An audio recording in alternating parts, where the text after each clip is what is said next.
C'est un choc qui paraît déséquilibré, en tout cas sur le papier, l'ambition pour le Paris Saint-Germain.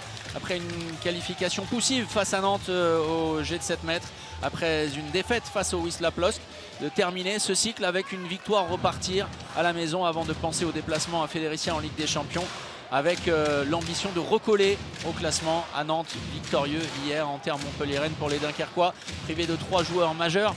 C'est aussi une quête qui paraît extrêmement compliquée, celle de faire chuter le Paris Saint-Germain.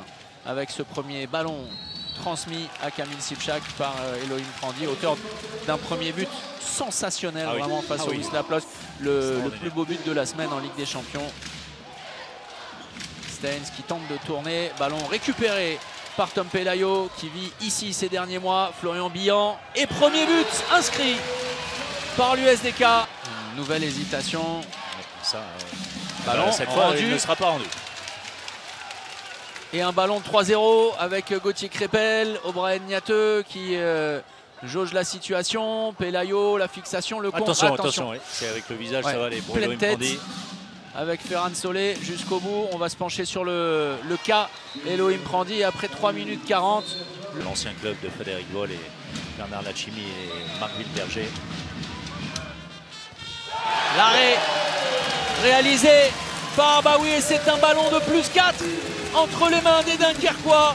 Ça situe un petit peu ces 20 premières minutes plus qu'hésitantes. Voilà, là il y a beaucoup de conviction pour Bayens. Malheureusement pour lui là-bas, il n'y a pas de gardien. Ce sera pour Tom Pelayo. Sur le poteau.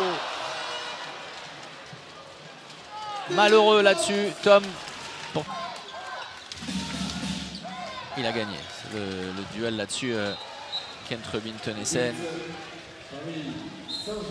L'engagement rapide, Crépel, Maliki, c'est difficile, c'est très difficile. Superbe!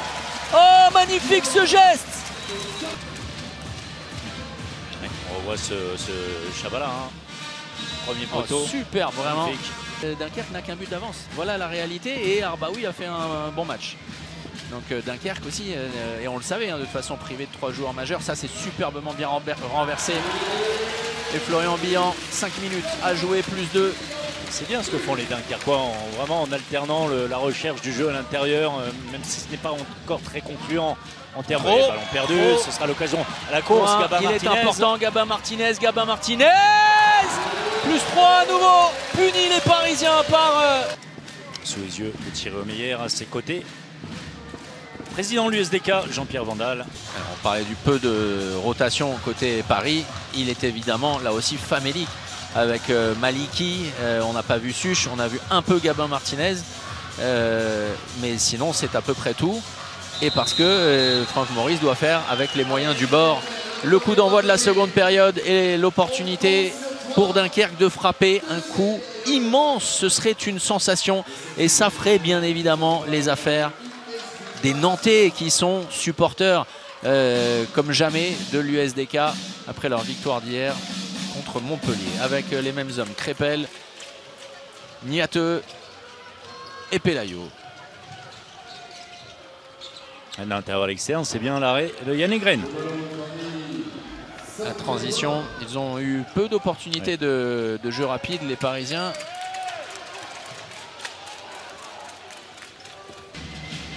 Crépel qui a des opportunités sur le travail de bloc de Benjamin Avgour, la passe appuyée, la passe sautée surtout et un excellent Dylan Tossin.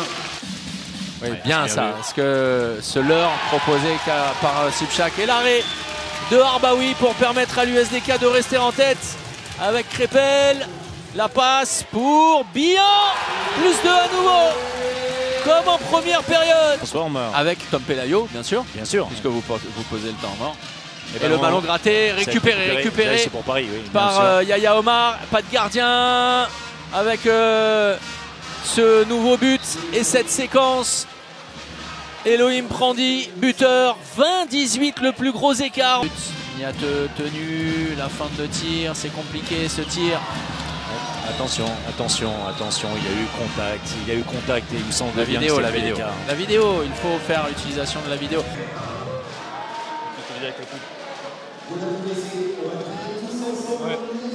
Ouais, ça. Il y a un coup de coude. C'est trop long dans l'utilisation, un point in, un point out, et puis on tourne autour de la séquence en changeant les angles de caméra. Rouge direct sur le numéro 50. Il sort sur le visage. Donc c'est rouge direct. Okay. Alors on l'explique rapidement. PDK qui est en face, qui joue le contre. Après le shoot, il y a ce contact, il est indéniable. La menace, donc clairement, sans Walem Peleka. Et avec un Mehdi Arbaoui qui s'interpose à nouveau, ça peut faire énormément de bien. Et évidemment, on en revient à assez bien lâché. Bravo, ouais, bel effort de la part de Sipchak.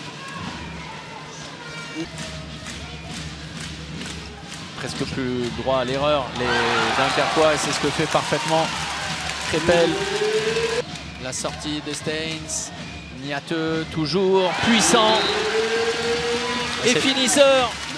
C'est bien ce que propose Benyateux, bien plus orienté vers le but que parfois.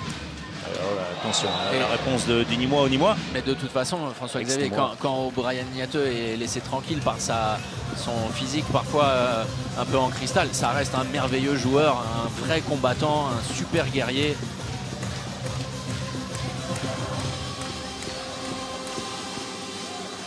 Renversement, Prandi qui trouve Mathieu Gréby sur le coin long.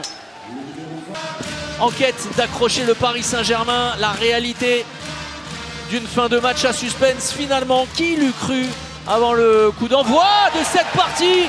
Et le tir complètement raté d'Elohim Prandi, c'est un ballon pour égaliser à 27 partout. Incroyable scénario au stade de Flandre. Oui. Ah, il serait temps, oui. Il serait temps qu'il prenne... Qu'ils mettent beaucoup d'ambiance. Il reste 3 minutes, moins de 3 minutes. C'est un ballon d'égalisation, vous le disiez.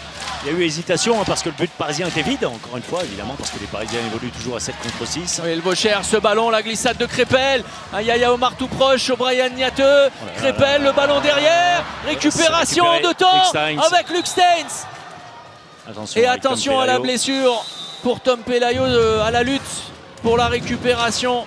Le Benyateux, là, l'hésitation, il fait venir. Là, il peut peut-être en faire un petit peu plus ou assurer une meilleure passe en tout cas. Voir une passe le ballon perdu. Pas de gardien, pas de gardien. Oh, superbe, le voilà. Crépel, le 27e but de l'USDK. Et Paris joue à se faire peur. C'est peut-être un tremblement de terre auquel on assiste.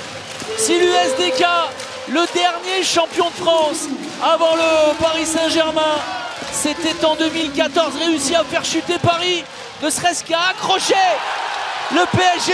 Pas de faute sur Luc Staines. Et c'est un ballon pour passer en tête. Un peu plus d'1 minute. Ce serait une énorme prestation, c'en est une déjà. Mais alors, quelle sensation! Et ce ballon perdu de Luc Staines. On a senti la prise de parole de Franck Maurice, mais rapidement effacée par celle de Tariq Ayatoun qui continue à s'adresser à ses joueurs. Et c'est finalement celle de l'entraîneur adjoint qui semble avoir été écouté, notamment Tom Pelayo qui a pris le relais de Tariq Ayatoun jusqu'à la fin. Oui, forcément c'était celle-là puisqu'il n'y avait plus que celle-là. Chrono défile. La première, il va falloir y jouer le avec duel. Tosin, alors qui pour le Pelayo. duel? C'est mal engagé. Il doit prendre le tir. Et ce Paris, sera une balle de match. Il reste ce dernier ballon et Raúl González a ce temps mort entre les mains. Les Parisiens ne vont évidemment pas y aller. Il restera le plus petit des acteurs. Le seul spectateur assis, Thierry Omeyer, constate le départ de l'enclenchement avec Prandi, avec Staines. Yaya Omar, peut-être pour la solution, Yaya Omar avec Prandi. Bien pris, Elohim Prandi. Et ce sera un dernier jet direct.